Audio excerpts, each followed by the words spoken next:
ಈಗ ರಾಜ್ಯಾಧ್ಯಕ್ಷ ಚುನಾವಣೆ ಕೇಳಿ ಬರ್ತಿದೆ, ಫೆಬ್ರವರಿ ತಿಂಗಳು ನಡೆಯುತ್ತೆ ಅಂತ ಕೂಡ ಹೇಳಲಾಗ್ತಾ ಇದೆ. ಸೊ ತಾವು ಆಕಾಂಕ್ಷಿನ ತಾವು ಆ ರಾಜ್ಯಾಧ್ಯಕ್ಷ ಸ್ಥಾನ ಕೊಟ್ಟರೆ ನಿಭಾಯಿಸ್ತೀರಾ ಅಂತ? ನಾನು ಯಾವುದೇ ಕಾರಣಕ್ಕೂ ರಾಜ್ಯಾಧ್ಯಕ್ಷಗೆ ಆಕಾಂಕ್ಷಿ ಅಲ್ಲ. ರಾಜ್ಯ ಪಕ್ಷದ ಪ್ರಧಾನ ಕಾರ್ಯದರ್ಶಿ ಹುದ್ದೆನೇ ನನಗೆ ನಿಭಾಯಿಸ್ಲಿಕ್ಕೆ ಆಗ್ತಿಲ್ಲ ನನ್ನ ಸಮಸ್ಯೆಯ ಕಾರಣಕ್ಕೆ ಅಂತಂದಾಗ ಇನ್ನು ರಾಜ್ಯಾಧ್ಯಕ್ಷ ಸ್ಥಾನ ಎಲ್ಲಿಗೆ ಬಂತು? ನಾನು ಯಾವುದೇ ಕಾರಣಕ್ಕೂ ಅದರ ಆಕಾಂಕ್ಷಿ ಅಲ್ಲ, ಅದನ್ನು ನಿಭಾಯಿಸುವಂಥ ಪ್ರಶ್ನೆಯೂ ಕೂಡ ಇಲ್ಲ. ಮತ್ತು ನಮ್ಮ ಪಾರ್ಟಿನಲ್ಲಿ ರಾಜ್ಯಾಧ್ಯಕ್ಷರ ಆಯ್ಕೆ ಇವೆಲ್ಲವೂ ಕೂಡ ಔಪಚಾರಿಕವಾಗಿ ಸರ್ವಾನುಮತದಿಂದ ನಡೆಯುತ್ತದೆ. ಚುನಾವಣೆ ನಡೆಯುತ್ತದೆ ಎನ್ನುವಂಥದ್ದು ನಿಮ್ಮ ಭ್ರಮೆ. ಆ ರೀತಿ ಅಂತ ಯಾವುದೇ ಕಾರಣಕ್ಕೂ ಆಗೋದಿಲ್ಲ. ಪಕ್ಷದ ಹೈಕಮಾಂಡ್ ಒಂದು ಒಳ್ಳೆಯ ನಿರ್ಧಾರವನ್ನು ತೆಗೆದುಕೊಳ್ಳುತ್ತೆ ಯಾರನ್ನ ಮಾಡಬೇಕು ಅಂತ. ನಾನು ಯಾವುದೇ ಕಾರಣಕ್ಕೂ ರಾಜ್ಯಾಧ್ಯಕ್ಷ ಚುನಾವಣೆ ಆಕಾಂಕ್ಷಿ ಅಲ್ಲ. ಮತ್ತು ಯಾವುದೇ ಬಣ ರಾಜಕಾರಣದಲ್ಲಿ ನಾನಿಲ್ಲ. ಈ ಬಣರಾಜಕೀಯ ಯಾರಿಗೆ ಸಪೋರ್ಟ್ ಮಾಡ್ತೀರ ಸರ್? ಈಗ ವಿಜೇಂದ್ರ ಟೀಮ್ ಒಂದ್ ಕಡೆ ಇದೆ, ಯತ್ನಾಳ್ ಟೀಮ್ ಒಂದ್ ಕಡೆ ಇದೆ, ಹೇಗೆ ನಿಭಾಯಿಸ್ತೀರಿ? ಯಾವ ರೀತಿ ಯಾರನ್ನ ಸಪೋರ್ಟ್ ಮಾಡೋ ವಿಷಯನೇ ಇಲ್ಲ. ನಮ್ಮೊಳಗಿರುವಂಥ ಈಗೇನೋ ಬಣ ರಾಜಕೀಯನೋ ಅಥವಾ ಅಸಮಾಧಾನವೋ, ನನಗಿರುವಂಥ ಮನಸ್ಸಲ್ಲಿರುವಂಥ ಭಾವನೆಗಳನ್ನು ನಮ್ಮ ಪಾರ್ಟಿಯ ಚೌಕಟ್ಟಲ್ಲಿ ಯಾರಿಗೆ ತಿಳಿಸ್ಬೇಕು ನಾನು ತಿಳಿಸಿದ್ದೇನೆ.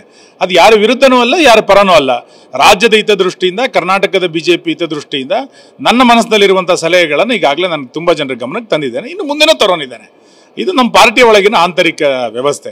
ಈ ಆಂತರಿಕ ವ್ಯವಸ್ಥೆಯಿಂದ ಹೊರಗೆ ಬಂದು ನಾನು ಏನು ಮಾಡುವಂಥ ಪ್ರಶ್ನೆ ಖಂಡಿತ ನಾನು ಮಾಡೋದಿಲ್ಲ, ಮಾಡಲೂಬಾರದು.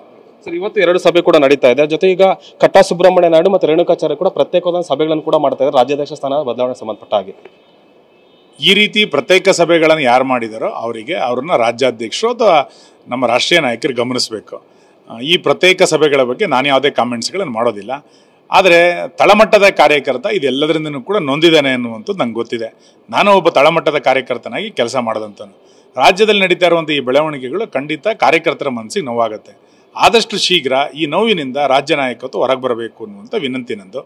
ಇದನ್ನು ಎಲ್ಲೆಲ್ಲಿ ಏನೇನು ಹೇಳಬೇಕು ನಾನು ಹೇಳಿದ್ದೇನೆ. ಈಗ ರಾಜ್ಯಾಧ್ಯಕ್ಷ ಸ್ಥಾನ ಯಾರು ಕೊಡ್ಬೇಕಂತ ಚರ್ಚೆ ಆಗ್ತಾ ಇದೆ. ಲಿಂಗಾಯತ ಸಮುದಾಯಕ್ಕೆ ಕೊಡಬೇಕು, ಒಕ್ಕಲಿಗ ಸಮುದಾಯಕ್ಕೆ ಕೊಡಬೇಕಂತ ಏನ್ ಹೇಳ್ತೀರಿ ಸರ್ ಈ ಬಗ್ಗೆ? ಸರ್, ನೋಡಿ, ನಾವು ಜಾತಿ ರಾಜಕಾರಣದಿಂದ ಹೊರಗೆ ಬರಬೇಕು. ಯಾರಿಗೆ ಕೊಡಬೇಕು ಅನ್ನೋದು ಪ್ರಶ್ನೆ ಇಲ್ವೇ ಇಲ್ಲ ಇಲ್ಲಿ. ಈಗ ರಾಜ್ಯಾಧ್ಯಕ್ಷರನ್ನು ಸಮರ್ಥವಾಗಿ ನಿರ್ವಹಿಸ್ತಾ ಇದ್ದಾರೆ ಅಂತ ನಂಗೆ ಅನಿಸಿದೆ. ಇನ್ನು ಹೈಕಮಾಂಡ್ ಇನ್ನು ಯಾರಿಗೆ ಅದನ್ನು ನಾಯಕತ್ವವನ್ನು ಕೊಡೋದು ಆ ನಾಯಕತ್ವವನ್ನು ಒಪ್ಕೊಂಡು ನಾವೆಲ್ಲರೂ ಕೂಡ ಕೆಲಸ ಮಾಡ್ತೀವಿ. ಹಾಗಾಗಿ ನಾನು ಅವ್ರ ಪರ ಇವ್ರ ಪರ ಅನ್ನುವಂಥ ಪ್ರಶ್ನೆ ಇಲ್ಲ. ನಾನು ಪಾರ್ಟಿ ಪರ. ರಾಜ್ಯದ ಹೈಕಮಾಂಡ್ ಏನು ಹೇಳುತ್ತೆ, ನಮ್ಮ ವ್ಯವಸ್ಥೆ ಏನು ಹೇಳುತ್ತೆ, ಅದು ನಾನು ಒಪ್ಕೊಳ್ತೇನೆ. ಇದಿಷ್ಟು ಕೂಡ ಬಿಜೆಪಿ ಪ್ರಧಾನ ಕಾರ್ಯದರ್ಶಿ ಸುನಿಲ್ ಕುಮಾರ್ ಅವರ ಸ್ಪಷ್ಟವಾದ ಮಾತುಗಳು. ಕ್ಯಾಮರಾ ಪರ್ಸನ್ ವಿನೋದ್ ಜೊತೆ ಅನಿಲ್ ಕಲ್ಕೆರೆ, TV9 ಬೆಂಗಳೂರು.